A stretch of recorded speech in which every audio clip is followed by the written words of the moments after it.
Good evening, everybody. Welcome back to my channel. And I just got back from seeing The Batman. The movie was, excellent, in my opinion. I guess to give you guys perspective on how great I thought it was, or at least how excited I was for this film, I'm actually still currently fighting off a headache that originally started like 6 hours ago. But I really wanted to see this movie, so I went to the theater, got a ticket, went to see it. I actually fought off the worst of it right before the movie started, and then once the movie finally ended and I was driving home, that's when the headache actually came back. So, I'm still feeling something at the back of my head, but I still want to get this review out. So, we'll see how this goes. And right before I get into any details, there will be spoilers that I discuss. I'm not going to go through the entire film play by play like I do with all these other kind of movies that I've reviewed before, but there will be a few things that I talk about that I kind of have to talk about spoilers. So if you guys don't want to be spoiled, even if it's just a minor thing into the plot, I'd advise you go see the movie for yourselves first and then come back here. Alright. All good? Okay. So, just to start off right off on the bat, the whole story just revolves around Batman and how he's forced to team up with Commissioner Gordon and Catwoman in taking down the Riddler, who is trying to expose corruption in Gotham City. So to start off with, Robert Pattinson does great as Batman.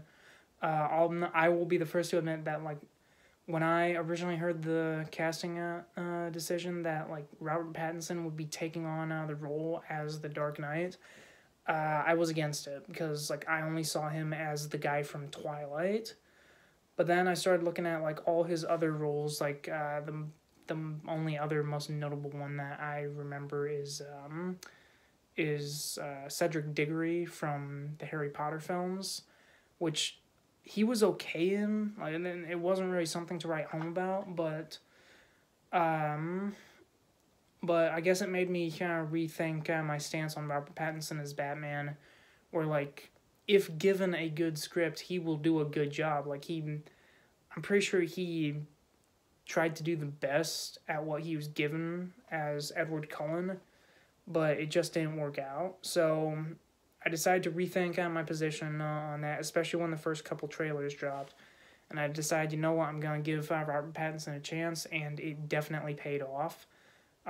His Batman is great. It is brutal. From the criminal's point of view or perspective, when it shifts to their focus in the story, he definitely feels like a horrific creature of the night that would, if not kill them, then make them wish they were dead. And even in the first opening 10 or 15 minutes, the scenes that Batman's in, it really plays off basically like a horror movie, where it literally shows him emerging from the shadows, and even when he's not even there, the criminals are still wondering oh crap, is he in that dark alley? And that literally causes them to just run the other way. That's how much of a terrifying persona the Batman is in this film. Zoe Kravitz, I think her name was, as Selina Kyle, or Catwoman. She was alright. There really wasn't anything that I could really pinpoint that she did exceptionally well. They do keep a lot of her character backstory from the comics, which, by the way, I don't know if this counts as a spoiler or not, but it feels like this movie pulled a lot of plot elements from both Batman: The Long Halloween and Batman Arkham Knight, or like basically all of the Arkham games, but Arkham Knight specifically. And there was even a little bit of Batman Hush thrown in, or at least that's the way I saw it. But either way, Zoe Kravitz does fine as Catwoman. Jeffrey Wright, he plays a really good Commissioner Gordon, where he's willing to work with a Batman, but there's also a line that he won't cross that Batman will, to the point where, like, there's that one scene in the trailers where it looks like Batman is fighting the cops, where Gordon actually has to pull Batman off of somebody, and then basically convince him to, like, hey man, you gotta leave this place.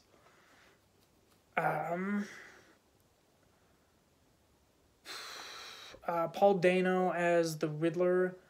I'm actually surprised with how little screen time the Riddler actually gets in this film.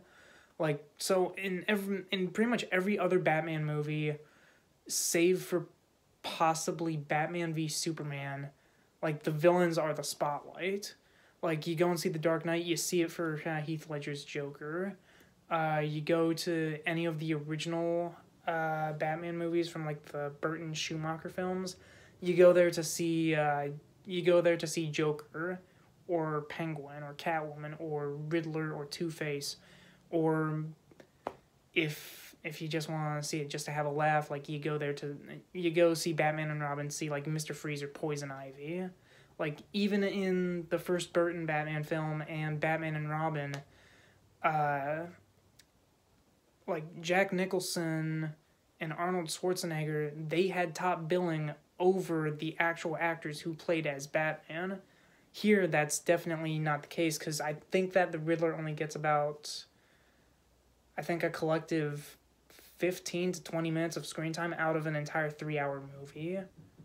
At the very maximum, he only gets about half an hour of screen time, because they really played him up as being basically like sort of like a Zodiac killer mixed with Jigsaw from the Saw films in this series, in this movie, or like better yet, in the movie Seven, where John Doe didn't even show up until the final 10 or 15 minutes, or in Jigsaw where, like, or in the Saw franchise where, like, Jigsaw has basically been dead ever since the third film, yet they keep on bringing him back in, like, flashbacks. So they really played him up as, like, a whole serial killer thing. Then they even have this whole, like cipher key that I actually did a double take on, because I honestly thought that they directly pulled, like, one of the Zodiac killer's letters, like, from the 1970s, until, like, we got a closer look at it and we realized, like, oh, it's like his original cipher. It's not the Zodiac's, but it was pretty dang close. And then of course, like, the Jigsaw side of him, where, like, and this is one of the elements that I think they pulled straight from the Arkham games, where the Riddler still has, like, these riddles and these traps, but unlike some of, like, the cartoons or, like, some of the comics still, like, if you fail the riddle, like, you actually die, and you die a pretty brutal death, kind of like in the Saw franchise. And I remember thinking one time, I've definitely talked about it before, where if I ever got to direct my own, like, Batman series, it would be, like, a hard R franchise.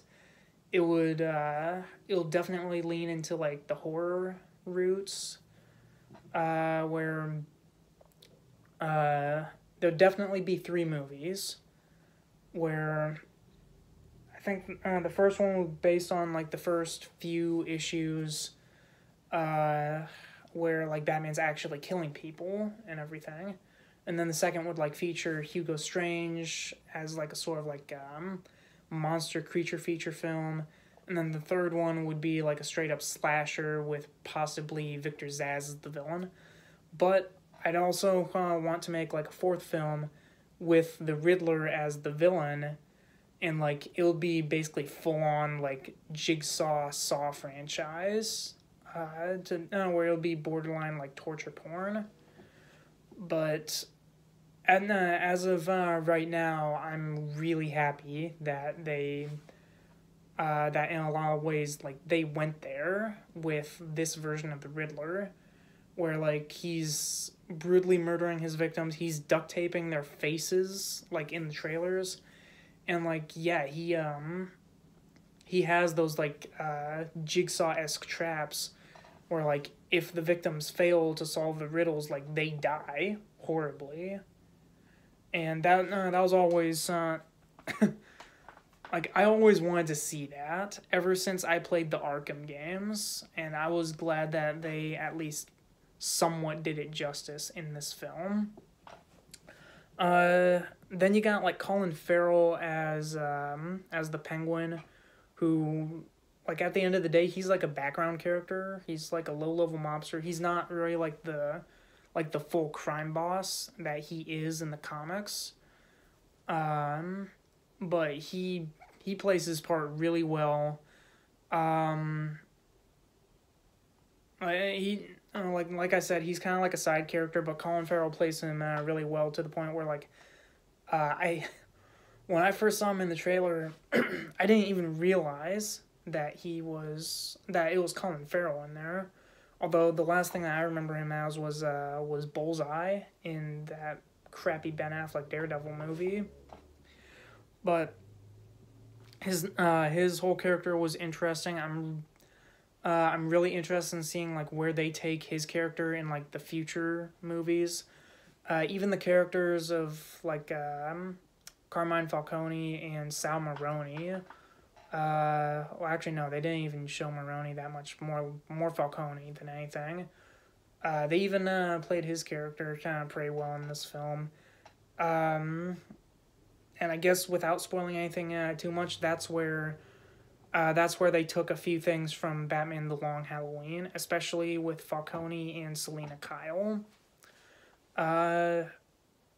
Pretty much the only other main character is Andy Serkis as Alfred, and honestly, I think this version of Alfred is probably the most helpful that we've ever seen of Alfred in probably any Batman movie.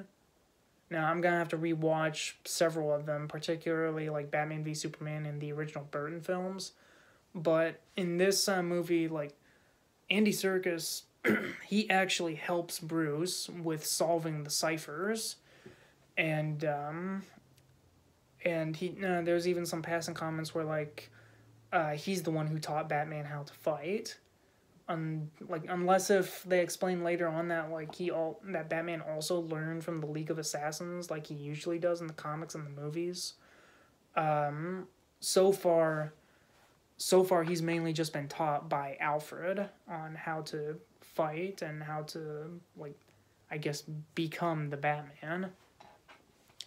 The movie being 3 hours long, it's kind of like a slow burn to a lot of things. There's not a lot of action scenes, but when the action does happen, like, it is fantastic. And this is another one of the reasons why I think that, like, they pulled stuff directly from the Arkham games, because the way Batman fights is almost, it feels like it's pulled straight out of Batman Arkham Knight, just with how brutal he gets. Like, there's even scenes where, like, he picks up the thugs' weapons and uses them against him. Like, he uses a sniper rifle in one scene and uses it like a club. And, like, there's a scene in the Iceberg Lounge that Penguin is in where he has, like, a steel pipe that he's just swinging it around at people that are trying to hit him. So that just seeing that was great. And speaking of the Iceberg Lounge, there's some really cool locations in the film, mostly like Wayne Tower, Wayne Manor, Iceberg Lounge. I think the diner that was in the trailer that's in the movie, I want to say that's like Polly's Diner from the opening of Batman Arkham Knight, but I'm not too sure on that, unfortunately. There is a name drop of Bloodhaven, and Arkham Asylum does make an appearance. Blackgate also gets mentioned by Penguin later on in the movie. But other than that, like, it really feels like they pulled stuff right out of the comics, because, like, I don't know, like, if you think of the movies like Batman Begins and The Dark Knight, aside from Wayne Tower, Wayne Manor, and Arkham Asylum, I don't think there's a lot of, like, comic locations that you can actually, like, remember from those movies, which is unfortunate, because, like, the in-city locations of Gotham, like, that's what really makes it feel like Gotham and makes it feel alive. And it's a shame that we never, like, truly got that in the Nolan films. The music is okay. The soundtrack, the instrumentals are alright. Like, they definitely feel like Batman. Especially that one, like, those notes in the trailer where it goes like, bum, bum, bum, bum, bum. Like, they do play it really often, where the point where it feels a little bit redundant. But at the same time, it also feels like it's trying to be their version of Terminator 2, where it goes like, dun dun dun dun dun dun dun dun dun. I don't know, so that's cool.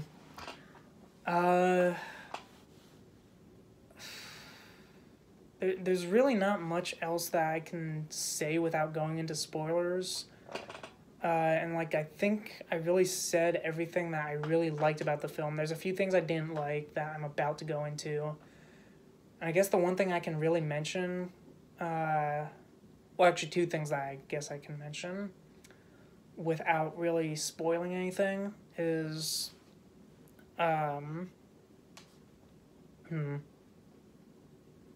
Okay, so one of them is, I do not like the song selection. And I guess let me explain that. So I said earlier that I like the instrumentals, but I do not like the, like, actual songs that are taken, like, from actual bands. And I guess to give you a hint on that, like, so if anyone remembers the very first trailer for this movie, they played, like, a remixed version of Something in the Way by Nirvana, which I thought fine. It was a little bit unexpected, but after listening to it a couple times, it grew on me, mostly because, like, it was, like, a cover specifically for the trailer. Well, they play the full song not once but twice in the film, both at the beginning and both at the end. And I'm sorry, but I do not like Nirvana. I don't. There's one or two songs that I'll tolerate and listen to, but unfortunately Something in the Way is not one of them, and I do not like that they used that song twice. And then they use the song Ave Maria not once but twice, both at the end, both at the beginning and both at the end. And just the way they're placed in that movie as well, like, Ave Maria, like, the first time it's used is right before the Riddler is about to kill somebody, and it just feels out of place for me. But maybe that's just subjective. Oh, one thing I did forget to mention, that, like, those first 10 and 15 minutes, like, it really feels like a horror movie, not just for Batman, but also for the Riddler.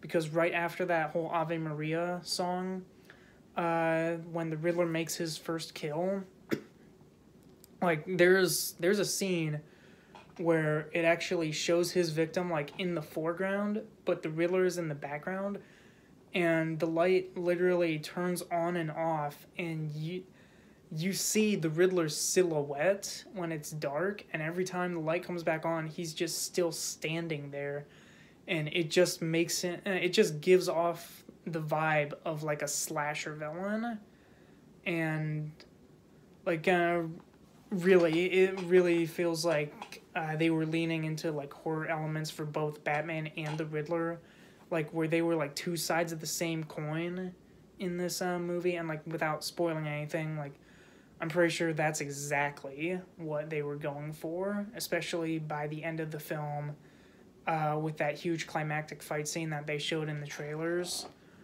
But so without spoiling anything, like that was really great. I still don't like the placement of recent songs like Something in the Way, but whatever. At this point, that's just a nitpick. And then the only other, I guess, nitpick that I have without directly spoiling anything is Robert Pattinson's Batman voice, or more accurately, like his lack of a Batman voice. And so sometimes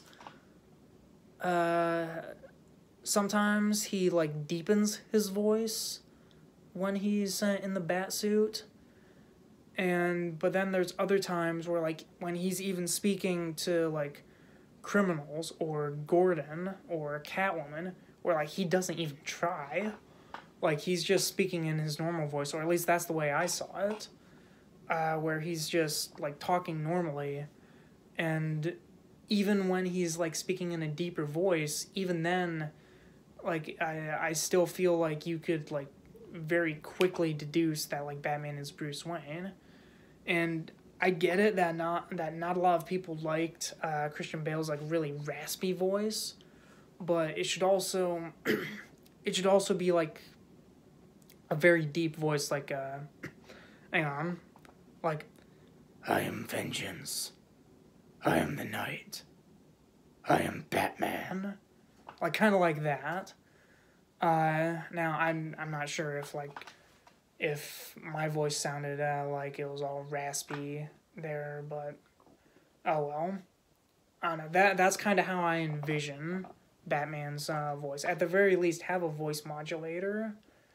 Oh, and I guess one other kind of thing that I thought was really cool was they actually used this idea where like Batman wore these contact lenses that could actually video record things.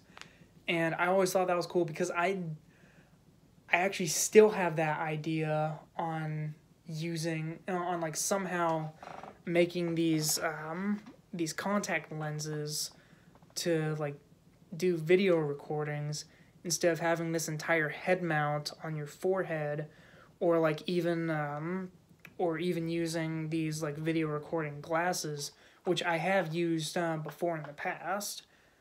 So I just thought that idea was really cool on like having video recording eye contacts. I hope that someday that those will actually become a reality, but for now it was just cool to see it in a Batman movie. Let's see here, what else? I guess this is where I get into spoiler territory here. So the couple things that I didn't like, one of which is sort of a spoiler, but it was also in the trailer. So there's that scene in the trailer where it shows this guy crashing a funeral and he has a bomb around his neck. And Batman shows up.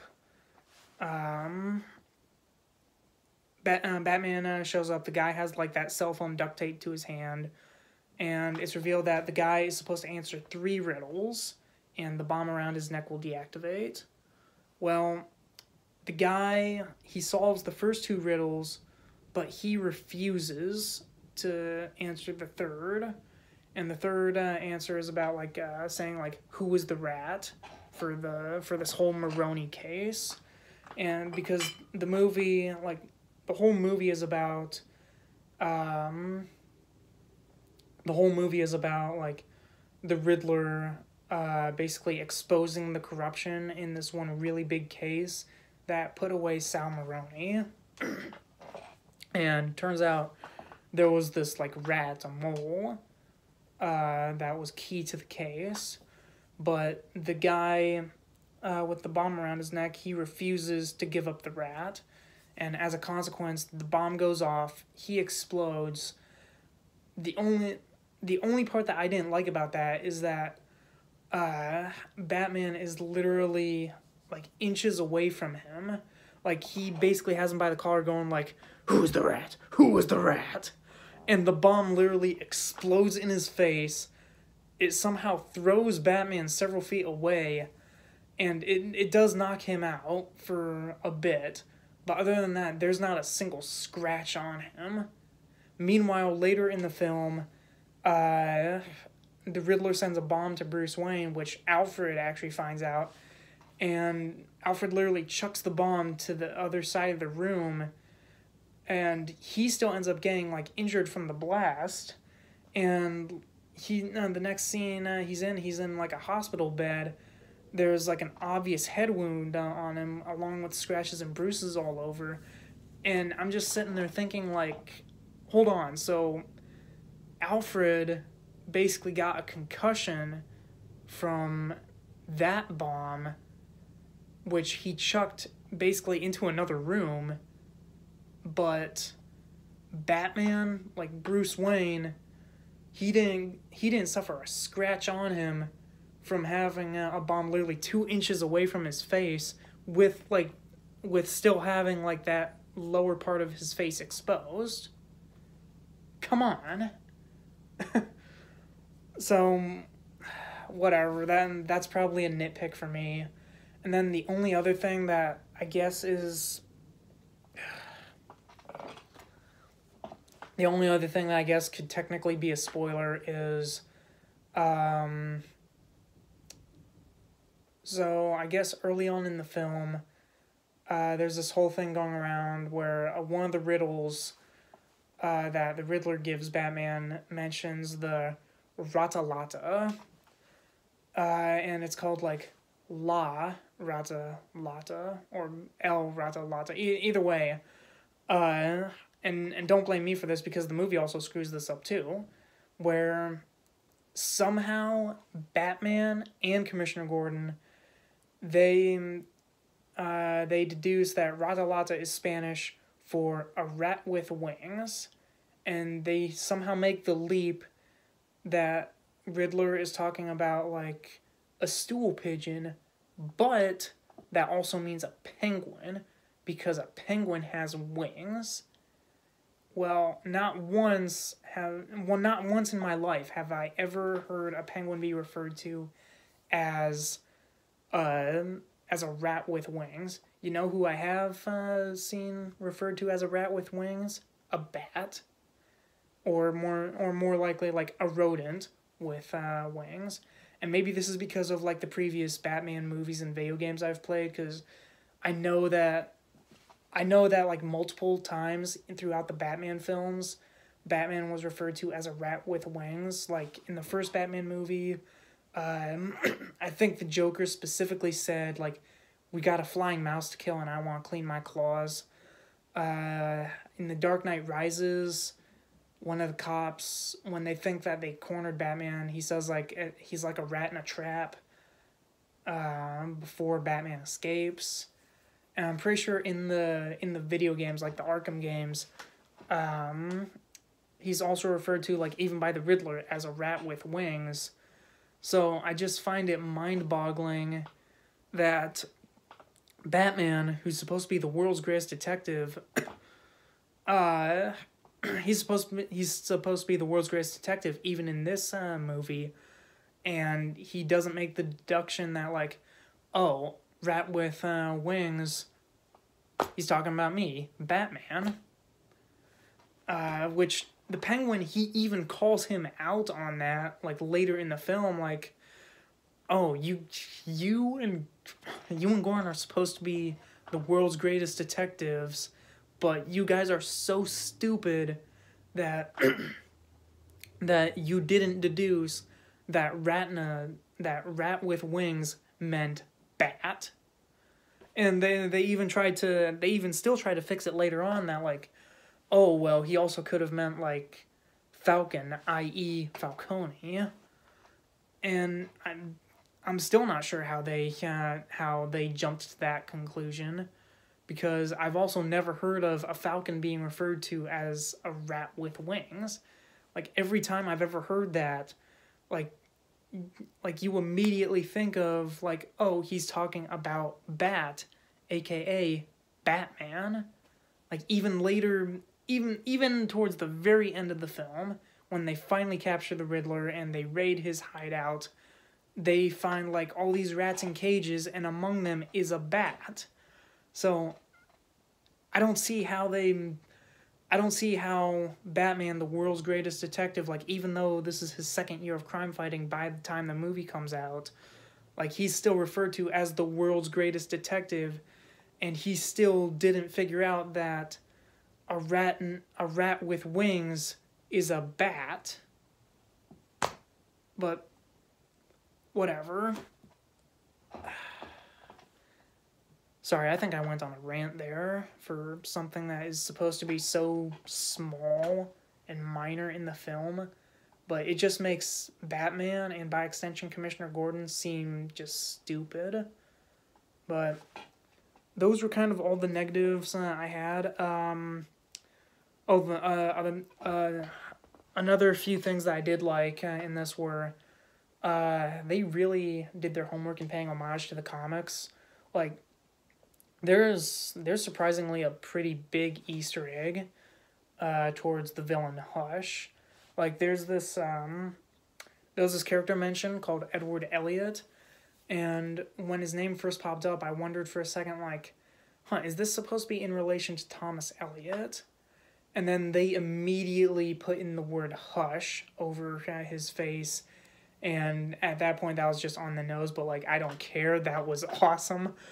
I hope that means that, like, hopefully in either the second movie or the third, we actually get to see a live-action Hush for once, because, like, the only other live-action version of Hush that we've seen was in Batwoman, and he just looked bad. He did. Like, he looked like he had toilet paper over his face.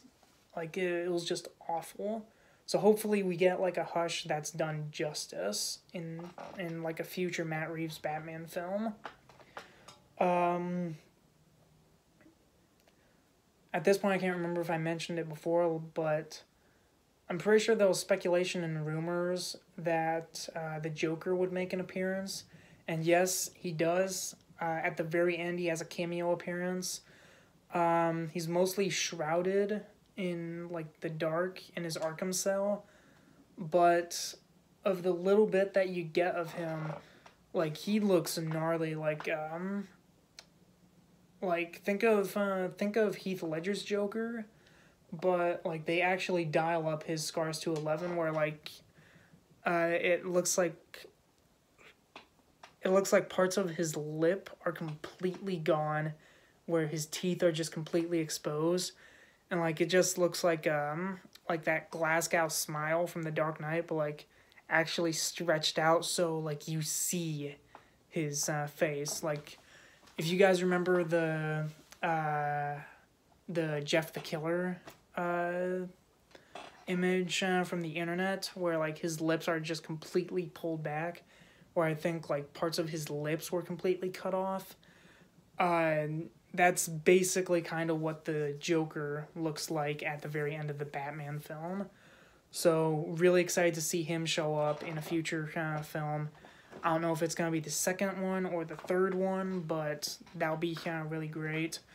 And speaking of that, I guess the final nitpick that I really have for this film was that they didn't bump it up to a rated R film. Like, it was fine as it is, as a PG-13, because, like, there's a lot of gnarly scenes. Like, there's, like, the police commissioner, which, I guess, side note, I do not like his voice in the film. It just sounds way too high-pitched or whiny, I guess. Like, it just feels too over-the-top. Like, there is some humor in this film, like, a little bit of dark humor and, like, situational humor. Like, the Riddler cuts off a guy's thumb and attaches it to a thumb drive, and Batman says, like, oh, this is a thumb drive. And there were some people in the audience that did laugh at that, myself included. But the police commissioner, who eventually gets his face chewed off by rats, his voice when he speaks just sounds like too cheesy for me. But like I said, like his face gets chewed off by rats that they show pictures of later in the film. And I still think that like they probably could have gone the extra mile and made it like an R rating, like really pushed the envelope even further than it already was. Because there's a lot of scenes that are like already like pretty brutal and push the envelope for a PG-13. But I think that like if they really wanted to show just how bad Gotham really was, they probably could have bumped it up to an R. But other than that, overall, like the movie was great all around. There's really something for everyone, whether like you're a hardcore Batman fan or just a superhero fan, comic book fan, like a horror movie fan too, like, or even if you're just a casual moviegoer, like you will find something that you enjoy. So despite the personal issues that I had with the film, like it's definitely a must see in theaters. So go out and see it. And if you like it that much after watching it in theaters, then also wait for it to come out on Blu-ray, because I'm definitely getting that disc and I'm definitely watching it more than once. But that's it for me. All in all, The Batman was a great film. It surpassed all of my expectations, and after those trailers, I set my bar pretty high, and they still exceeded them. So definitely go out and see it, and go out and buy it when it finally comes out on DVD. And I'll see you guys in the next review. Bye.